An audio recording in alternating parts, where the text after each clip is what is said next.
County Superior Court will now come to order. Honorable Judge Amendola presiding.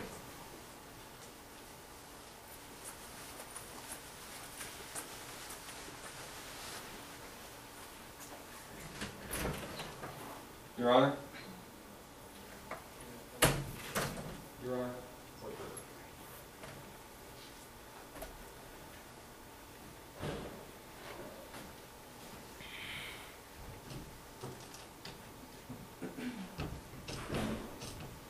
Please be seated. Sure.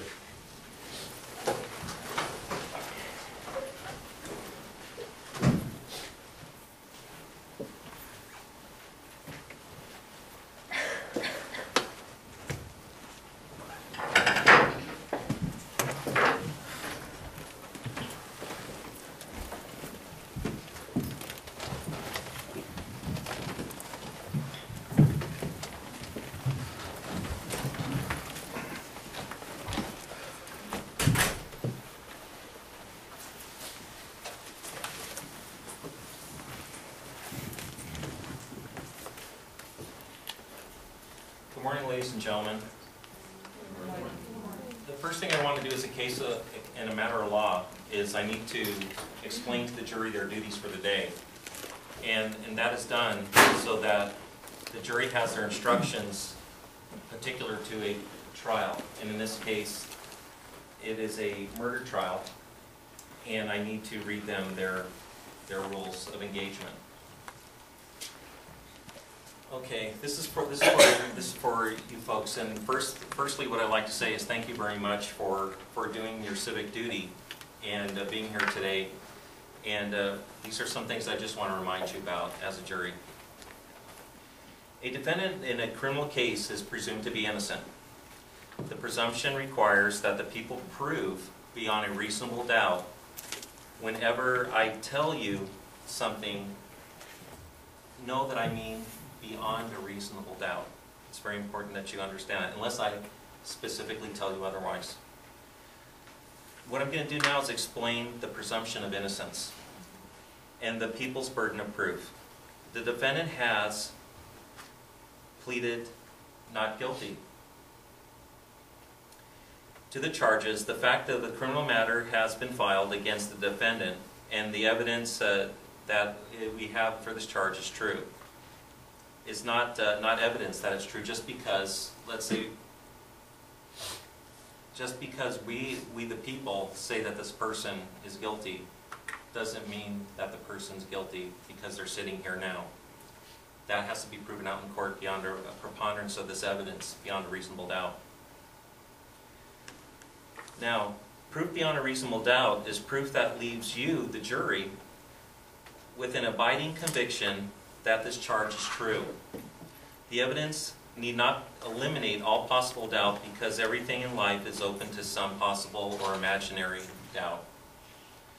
Nothing that the attorneys say is evidence, okay?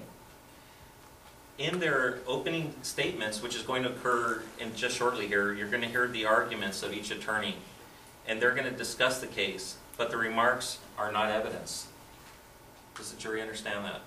Yes. Everything they say is just to let you know what their feelings are about this case and not to be considered evidence into the matter and will not be written into the record. You alone must judge the credibility of this case and the believability of each witness. In deciding whether testimony is true and accurate, use your common sense and experience. You must judge the testimony of each of these witnesses by the standards, setting aside any bias or prejudice you may have. You may believe all, part, or none of the witness's testimony. That's up to each and every one of you. Consider the testimony of each witness and decide how much you believe. Do not automatically reject testimony just because of the inconsistencies or conflicts that you may hear. Consider whether the differences are important or not. People sometimes honestly forget things or make mistakes about what they remember. Also, two people may witness the same event, yet hear and see it differently. It all depends how this is brought out in the trial. If you decide that a witness is deliberately lying or has lied about something significant in the case, you should consider not believing anything that witness says. Or, if you think the witness lied about some things but told the truth about other things, you may simply accept part of that truth and ignore the rest. You must decide what the facts are. That is up to you. I am here just to mitigate law and make sure that the proceedings are done correctly and appropriately.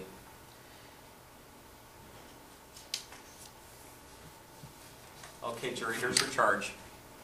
In deciding whether the people have proved their case beyond a reasonable doubt, you must impartially compare and consider all the evidence that was received throughout the entire trial. Unless the evidence proves that the defendant's guilty beyond a reasonable doubt. And if they're entitled to an acquittal, you must also find them not guilty, if that is the case. If you feel they have not proved this beyond a reasonable doubt to people, you must acquit this person of all guilt. Now that you've heard the arguments and instructions, you will go to the jury room and deliberate. That's why you're getting this now, because it's for the benefit of the entire class, otherwise you couldn't hear it. Otherwise, this would all have been done outside of your presence, just so you know. You never hear this in a courtroom. All right. In evaluating identification testimony, consider the following questions. Did the witness know or have contact with the defendant before the event? How well could the witness see the perpetrator? Think of all these items when you're, as a logical person, if you were sitting there as a defendant, how you want to be treated impartially and fairly. What the circumstances affecting the witness and the ability to observe, such as lighting, weather conditions, obstructions, distance, duration of observation, and any other relevant circumstances. How closely the witness was paying attention.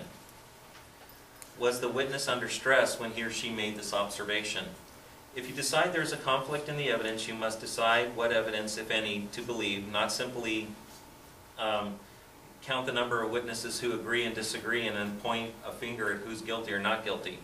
On the other hand, do not disregard any testimony of any witness without any reason or because of prejudice or desire to favor one side or the other. What is important is whether the testimony and any of the evidence convinces you, not just the number of witnesses who testified to a certain point. Is that understood? Proof beyond a reasonable doubt is proof that leaves you with an abiding conviction that the charge is true. The evidence need not eliminate all possible doubt because everything in life is open to some possible or imaginary doubt. Okay, as we understand it, this trial is for 187 APC, which is the Penal Code section. It's an unlawful killing of a human being with malice, aforethought, malice defined as deliberate, intentional, and lawfully to take away the life of another human. When the trial has ended and you have been released as jurors, you may discuss this case with anyone after the trial's over, after it's all over, okay? Does the jury understand the instruction that's been read to them? Yes.